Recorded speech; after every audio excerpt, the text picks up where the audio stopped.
मानव जगत लाइव में आपका स्वागत। देश दुनिया की कुछ खास खबरों पर डालते हैं नज़र।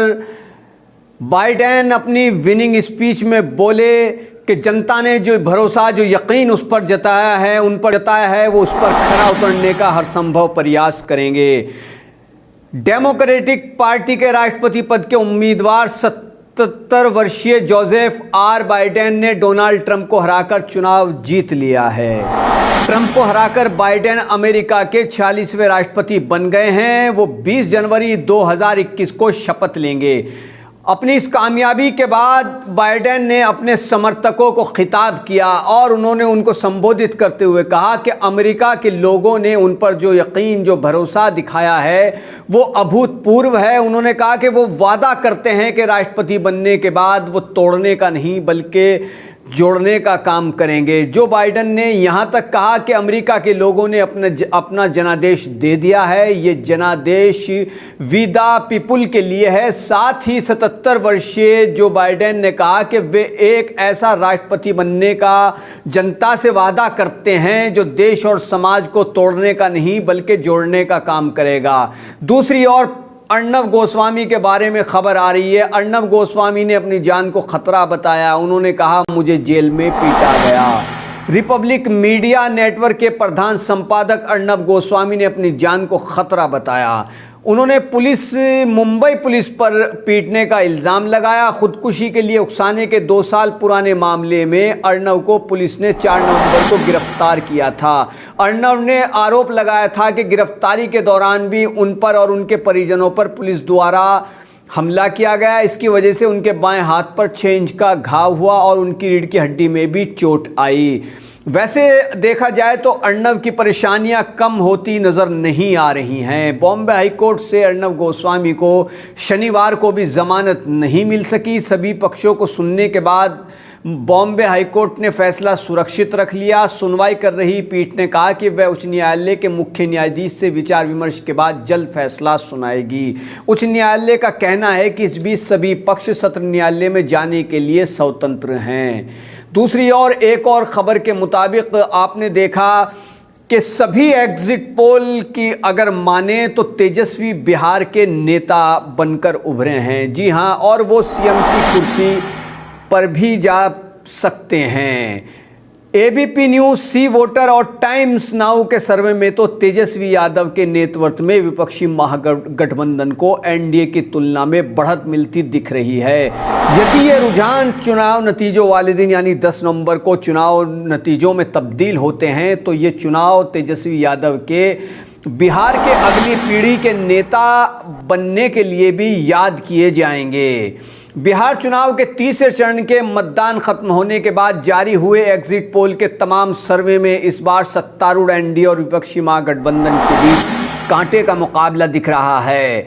10 नवंबर को चुनाव परिणामों में अगर ये एग्जिट पोल सही साबित होते हैं तो ये चुनाव बहुत ही महत्वपूर्ण तरीके के लिए याद किया जाएगा।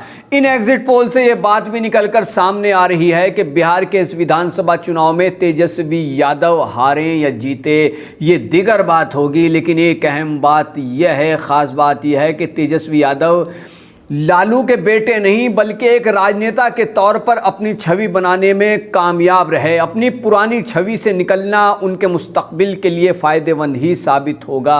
वैसे तो एग्ज़िट पोल जो हैं वो एक अंदाजे पर आधारित होते हैं और कई बार एग्ज़िट पोल जो है वो गलत भी साबित हुए हैं। हमने देखा कि किस तरह से कई चुनावी नतीजों जो सामने आए तो बिल्कुल एग्जिट पोल के उलट आए, लेकिन ज़्यादातर ये भी माना जाता है कि एग्जिट पोल काफ़ी हद तक सही भी होते हैं। अब देखना ये है कि क्या एग्जिट पोल जो बता रहे हैं वो बिल्कुल सही हो पाता है। तो ये सिर्फ आपके सामने कुछ दिन कुछ घंटे की ही बाकी रह गए हैं, उसके बाद तस्वीर साफ़ हो जाएगी। 10 नवंबर को तस्वीर साफ़ हो जाएगी कि बिहार में कौन राजा बनता है, जनता किसके सिर पर ताज सजाती है और जनता किसे शिकस्त से रूबरू कराती है।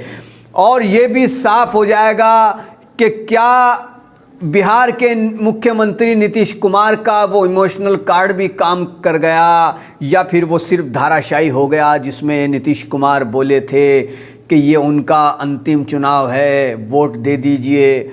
इस तरह की इमोशनल बातें की गई थी जिस पर कांग्रेस ने ज़बरदस्त कटाक्ष करते हुए कहा था कि नीतीश कुमार को हार करीब दिख रही है तो अब वो अंतिम चुनाव कहने लगे हैं। जी हाँ, अब सबकी निगाहें बिहार चुनाव के नतीजों पर टिकी हुई हैं। क्या एग्ज़िट पोल सही साबित होते हैं या फिर नतीजे कुछ और आते हैं? दूसरी ओर अभिनेत्री कंगना रनौत की मुखर बयानबाजी और उनके ट्वीटवार एक के बाद एक ट्वीट लगातार जारी हैं और वो बेबाक अंदाज में उसी तरह से अपने ट्वीट कर रही हैं। इस बार उन्होंने ट्वीट करते हुए लिखा है, ये लड़ाई मेरी या अर्नब की नहीं, पूरे भारत की। और वो अर्नब की हिमायत करते करते कुछ पत्रकारों पर भी भड़ास निकालने लगी। जी हाँ, रिपब्लिक टीवी के editor in chief Arnab Goswami की एक मामले में गिरफ्तारी के बाद कंगना रनौत लगातार उनके पक्ष में आवाज़ बुलंद कर रही हैं। उन्होंने ट्विटर पर एक वीडियो के माध्यम से फिलहाल अपना गुस्सा जाहिर किया है और कहा है कि अर्नब की गिरफ्तारी पर कोई कुछ नहीं बोल रहा, पत्रकार वर्ग भी चुप है। उन्होंने अपने वीडियो के कैप्शन में लिखा, ये लड़ाई सिर्फ अर्नब की या मेरी नहीं है, ये लड़ाई सभ्यता की है, भारतवर्ष की है। वीडियो की शुरुआत में अभिनेत्री कंगना रनौत ने पत्रकारों को भी लताड़ते हुए अपनी एक घटना का भी जिक्र किया। जिस वक्त उनकी फिल्म जजमेंटल है क्या आई, उसकी प्रेस कॉन्फ्रेंस हुई, उन्होंने कहा कि मैंने एक जर्नलिस्ट को कहा कि तुमने रानी लक्ष्मीबाई के बारे में बहुत गलत लिखा।